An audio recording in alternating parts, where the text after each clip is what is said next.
Odyssey, Book 13, The Sending Home, the ship turned to stone, Athena and Odysseus on Ithaca. So he spoke, they were all hushed in silence, held fast under the spell, through the shadowy halls.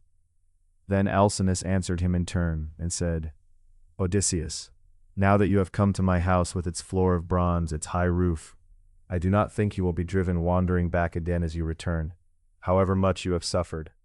And to each man of you I say this, laying it on you. You who in my halls forever drink the elders' fire-bright wine, and listen to the singer. Clothing for the guest lies packed already in the polished chest with gold of intricate work, and all the other gifts the counselors of the Phaeacians brought him here. Come now, let us give him besides a great tripod and a cauldron, each man of us, and we in turn will gather it back from the people. It is hard on one man to give so freely without repayment. So spoke Alcinous, and his word pleased them well, and they went home to sleep, each man to his own house. When dawn appeared, the early born with fingers of rose, they hurried to the ship, carrying the bronze that does honor to a man, and the sacred strength of Alcinous stowed it well, going himself through the ship, under the benches, so that it might not hamper any of the crew at the rowing when they leaned to the oars. Then they went to the house of Alcinous, and saw to the feast. For them the sacred strength of Alcinous slaughtered an ox to Zeus of the black cloud, the son of Cronos, lord of all. They burned the thigh cuts and shared the glorious feast, rejoicing, and among them sang the godlike singer, Demodocus, honored among the people. But Odysseus kept turning his head toward the blazing sun, willing it to set, for now his whole heart strained toward home, as when a man aches for his supper. All day long his two wine-dark oxen have dragged the jointed plough through fallow ground, and welcome to him is the setting of the sun's light, the going home to supper, and his knees buckle as he walks. So welcome to Odysseus was the setting of the sun's light. At once he spoke among the oar-loving Phaeacians, and to Alcinous above all he declared his word. Lord Alcinous, most renowned among all peoples, pour the offering and send me on my way unharmed. And yourselves, farewell, for now all that my own heart wished is brought to pass, ascending in gifts of friendship. May the gods of heaven make them a blessing, and may I come home and find my blameless wife there, with those I love unharmed. And you who stay, may you be the joy of your wedded wives and of your children, and may the gods grant prosperity of every kind, and no evil come to dwell among your people. So he spoke, and they all approved it, and urged that the guest be sent home, since he had spoken rightly. And then the strength of Alcinous said to the herald, Pontonus, mix the bowl, and serve out the wine to all in the hall, so that, with a prayer to Father Zeus, we may send the guest to his own fatherland. So he spoke, and Pontonus mixed the honey-hearted wine, and served it to all in turn, and they poured to the blessed gods who hold wide heaven, there where each man sat. But noble Odysseus rose to his feet, and set the two-handled cup in Arete's hand, and lifting his voice he spoke winged words to her. Farewell, my queen, through all the years until old age comes, and death, which stand over every one of us. I go now, and you, have joy of this house, of your children and your people, and Alcinous the king. So speaking, noble Odysseus stepped across the threshold, and the strength of Alcinous sent the herald with him, to lead him to the fast ship in the shore of the sea. And Arete sent slave women along with him, one carrying a fresh-washed mantle and a tunic, another she sent to bring the close-packed chest, and a third carried bread and red wine. And when they had come down to the ship in the sea, the lordly escorts took it all at once, and stowed it in the hollow ship, all the food and drink. And for Odysseus they spread a blanket and a linen sheet on the half-deck of the hollow ship, so that he might sleep unwaking at the stern. And he came aboard himself, and lay down in silence, and they took their places at the oarlocks, each in order, and loosed the cable from the pierced stone. And the moment they leaned back and tossed the sea with the oar blade, that moment sweet sleep fell upon his eyelids, unworking, sweet as sleep, and most like death. And the ship, as on the plain a team of 4 stallions springs forward all together under the lashes' strokes, and rearing high they swiftly accomplish their road. So her stern reared and plunged, and behind her the great dark gleaming wave of the loud roaring sea rushed on, and she ran sure and steady, never yielding. Not even the hawk could have kept beside her, the falcon, nimblest of winged things.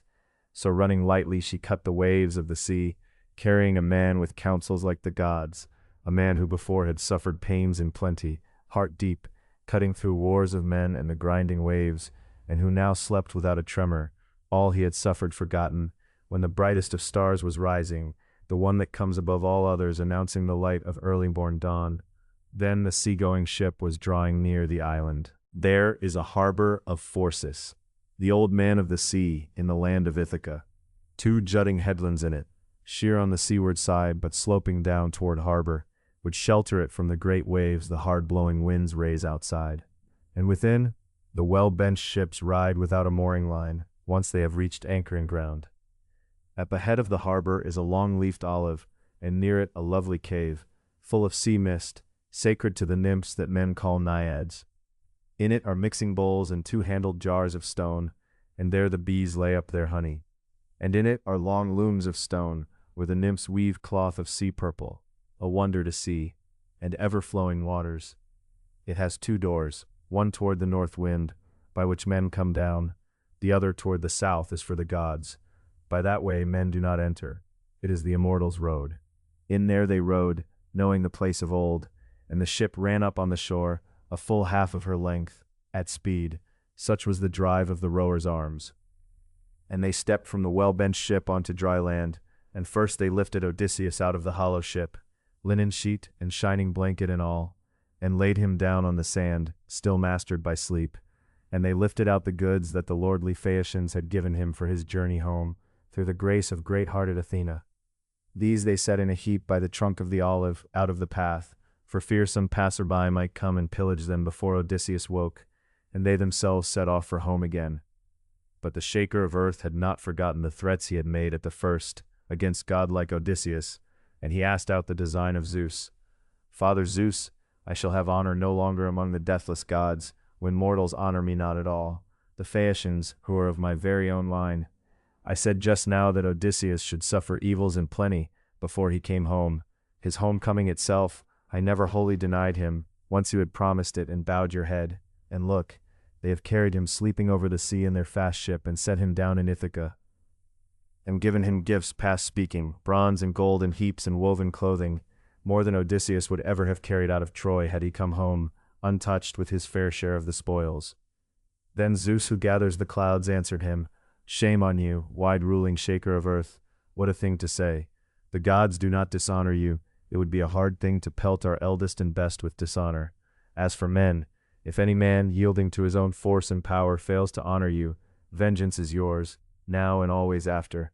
Do as you will, whatever is dear to your heart.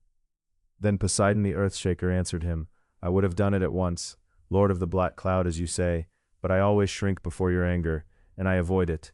That beautiful ship of the Phaeacians, coming home over the misted sea from her sending, I will smash her, so that they hold off at last, and cease their escorting of men, and I will pile a great mountain round their city. Then Zeus, who gathers the clouds, answered him, Friend, hear how it seems best to my own mind. When all the people are watching her from the city as she drives in, turn her to stone close offshore, a stone in the likeness of a fast ship, so that all mankind may marvel, and pile the great mountain round their city. And when Poseidon the Earth-shaker heard it, he went his way to Scheria, where the Phaeacians are born and bred, and there he waited. And she came close in, the sea-going ship, running lightly on. And the Shaker of Earth came near her, and turned her to stone, and rooted her to the sea floor with one downward stroke of the flat of his hand, and he was gone. And they spoke to one another with winged words, the Phaeacians of the long oars, men famed for ships. And thus one would say with a glance at his neighbor, Ah me, who has shackled our fast ship on the open sea as she drove for home, in full view every timber of her? So they would say, knowing nothing of how it had been done. And Alcinous addressed them all and said, Ah, then it comes home to me, the old prophecy of my father, who would tell us that Poseidon looked on us with anger because we are safe escorts of all men without distinction. He said that one day, as a beautiful ship of the Phaeacian men came home over the misted sea from such ascending, the god would smash her, and pile a great mountain round our city. So the old man said, And now it is all being accomplished. Come then, all of us, do exactly as I say, cease your escorting of mortals, whoever comes to our city hereafter, and to Poseidon let us sacrifice 12 chosen bulls, in hope he may take pity, and not pile the long mountain round our city.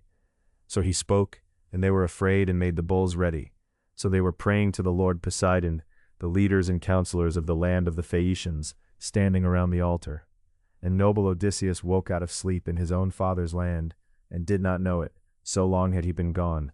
For the goddess had poured a mist around him, Pallas Athena, daughter of Zeus, so that she might make him unknowable to all, and tell him everything through, lest his wife should know him, and his townsmen and his friends, before the suitors paid for all their trespass. And so to their lord all things showed strange, the long straight paths, the anchorages that take ships from every wind, the sheer climbing rocks, and the trees in full leaf. He sprang up and stood and stared at his own fatherland, and then he groaned aloud, and struck both thighs with the flats of his hands, and spoke in raw lament. Ah me, whose country have I come to now? What men's? Are they violent, savage, without justice, or kind to strangers with hearts that fear the gods? Where am I to carry all this treasure? Where am I myself to wander? Would it had stayed with the Phaeacians, all of it there where it was, and I had come to some other mighty king, who would have hosted me kindly, and sent me on my way home. As it is, I have nowhere to put it, and I will not leave it here, to fall as plunder to other men. Shame on them, not righteous through and through then, and not just, the leaders and counselors of the Phaeacians, who carried me off to a strange country. They said truly they would bring me to clear-skied Ithaca, and did not do it. May Zeus of suppliants pay them for it, who watches over all mankind, and punishes whoever goes astray. But come, let me count my goods and look them over, in case they carried something off with them in the hollow ship.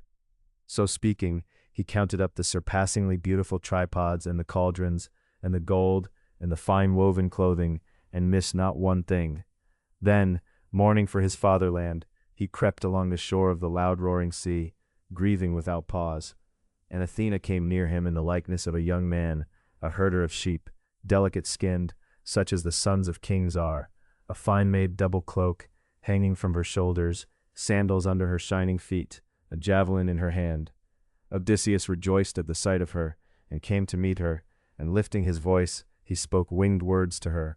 Friend, since you are the first I meet in this country, hail to you, and may you come at me with no evil purpose. Save these things, and save me. To you as to a god I pray, and I come to your knees in supplication. And tell me this too, honestly, so that I may know it. What land is this? What people? What men are born here? Is it some clear-skied island, or is it a headland of the rich soiled mainland, shelving down into the sea? Then the goddess spoke to him again, gray-eyed Athena. You are a fool, stranger, or you have come from far away, if you ask about this land. It is not so very nameless as all that. Very many men know her, both all who live toward the dawn and the sun, and all who live back westward, toward the misty dark. Rough she is, truly, no ground for driving horses, yet not too poor a land, though no wide one either. Grain grows in her past speaking, and wine as well, and the rain never fails her, or the fresh dew. Good pasture she is for goats and cattle. There is timber of every kind, and watering places that flow the year round. And so, stranger, the name of Ithaca has reached even to Troy, and that, they say, lies far from this Achaean land. So she spoke, and much enduring noble Odysseus was glad, rejoicing in the land of his fathers, at the word of Pallas Athena, daughter of aegis-bearing Zeus. And lifting his voice, he spoke winged words to her, yet he did not speak the truth. He swallowed the word back down, forever steering in his breast the mind of many prophets. I heard tell of Ithaca even in wide Crete, far over the sea, and now I have come here myself with all this treasure, and left as much again for my children, a fugitive, for I killed the dear son of Idomeneus, or Silicus the swift-footed, who in wide Crete outran all bread-eating men with his quick feet.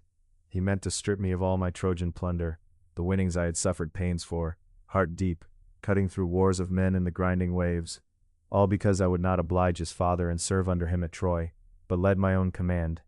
So I struck him with my bronze-tipped spear, as he came in from the fields, lay in ambush by the road, with one companion. Black night held the sky that night. No living soul saw us. I took his life unseen. And when I had cut him down with the sharp bronze, I went straight to a ship of the lordly Phoenicians and begged their grace, and gave them plunder to content their hearts. I asked them to take me aboard and set me down at Pylos, or at shining Elis, where the Achaeans hold power. But the wind's force beat them off that course, much against their will. They had no wish to cheat me, and driven wide, we came here in the night. We rowed hard into the harbor, and not one of us had a thought of supper. Hungry for it as we were, we simply stepped ashore, all of us, and lay down as we landed. Then sweet sleep came over me, worn out as I was.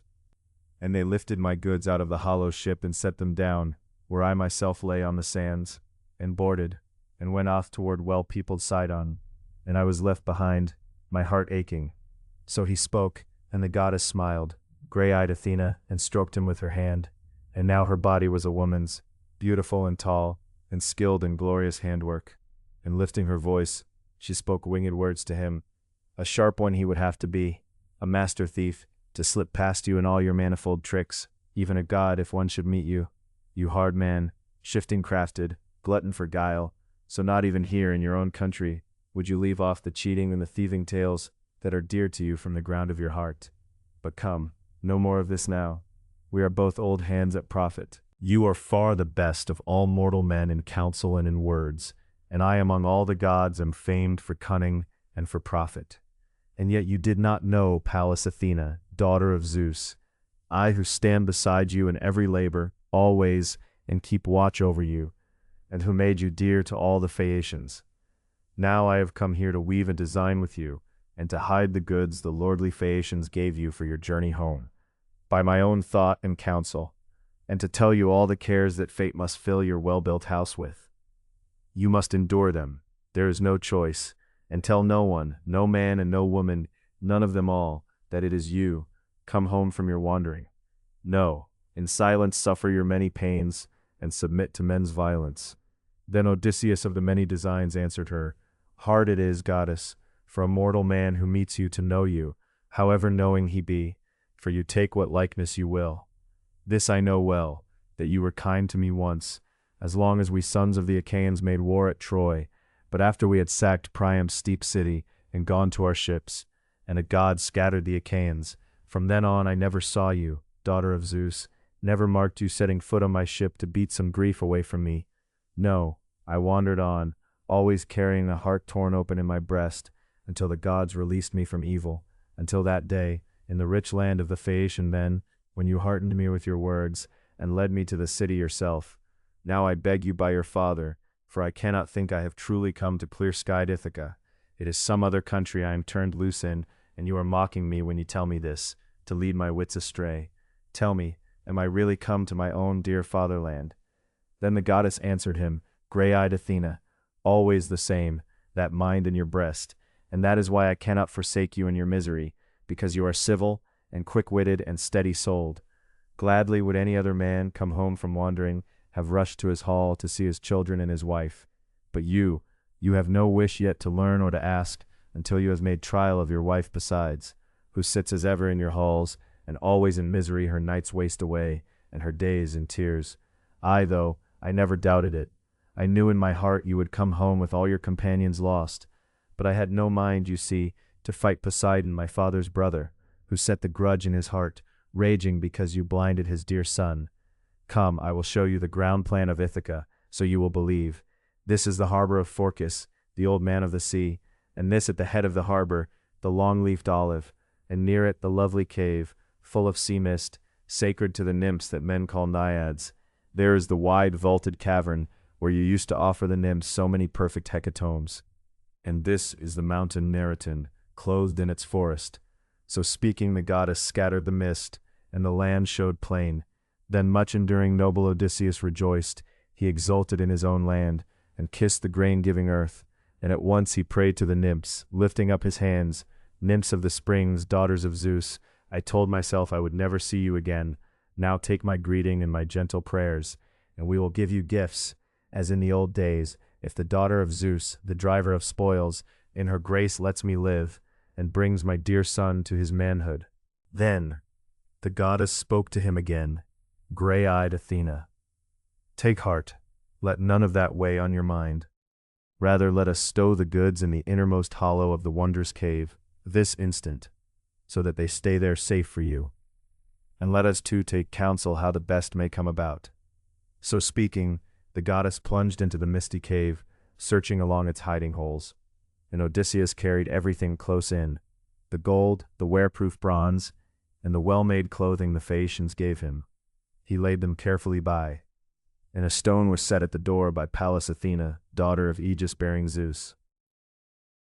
Then the two of them sat down at the trunk of the sacred olive and plotted death for the overweening suitors. And the goddess began to speak, gray-eyed Athena. Zeus-born son of Laertes, Odysseus of the many devices, consider how you will lay your hands on the shameless suitors, who for 3 years now have lorded it through your hall, courting your godlike wife and offering bride gifts. And she, grieving without pause for your homecoming, heart deep, gives hope to all, and makes promises to every man, sending out messages, while her mind wills otherwise. Then Odysseus of the many designs answered her, Ah, gods, so I was to have perished by the same evil doom as Agamemnon, Atreus' son, in my own halls, had you not told me each thing rightly, goddess, in its measure. Come then, weave a design how I shall pay them back, and stand beside me yourself, breathing bold fury into me, as on the day we loosed the shining head veil of Troy. Were you to stand by me with that same fire, gray eyes, I would fight 300 men together, with you, sovereign goddess, when you choose in your heart to help me. Then the goddess answered him, gray-eyed Athena, Oh, I will be with you, be sure of it. You will not slip my sight when the hour comes and we are at this work, and more than one, I think, of the suitor men who eat away your living, will spatter the vast floor with his blood and brains. But come, I will make you unknowable to every mortal. I will wither the fine skin on your supple limbs. I will strip the fair hair from your head. I will wrap you in rags such that a man would shudder to see a human being wear. And I will dim those eyes, so beautiful before, so that you seem a vile thing to all the suitors, and to your wife, and to the son you left in your halls.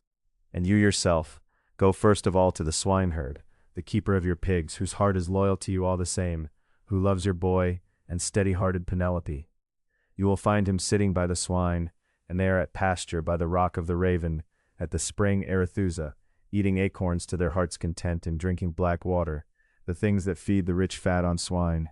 Stay there, sit by him and question him of everything, while I go on to Sparta, the country of beautiful women, to summon Telemachus, your own dear son Odysseus, who went to wide dancing-grounded Lacedaemon, to Menelaus seeking news of you, whether you were still alive anywhere. Then Odysseus of the many designs answered her, Why did you not tell him then, you whose mind holds everything, so that he too might wander in misery over the barren sea, while other men eat away his living? Then the goddess answered him, gray-eyed Athena, Do not let him weigh too heavily on your heart. I myself was his escort, so that he might win himself a good report by going there. He sits at his ease in the house of Atreus' son, with plenty before him. True, the young men lie in ambush for him with their black ship, hungry to kill him before he reaches his father's land. But I do not look for that. No, sooner will the earth close over more than one of the suitor men who eat away your living. So speaking, Athena touched him with her wand.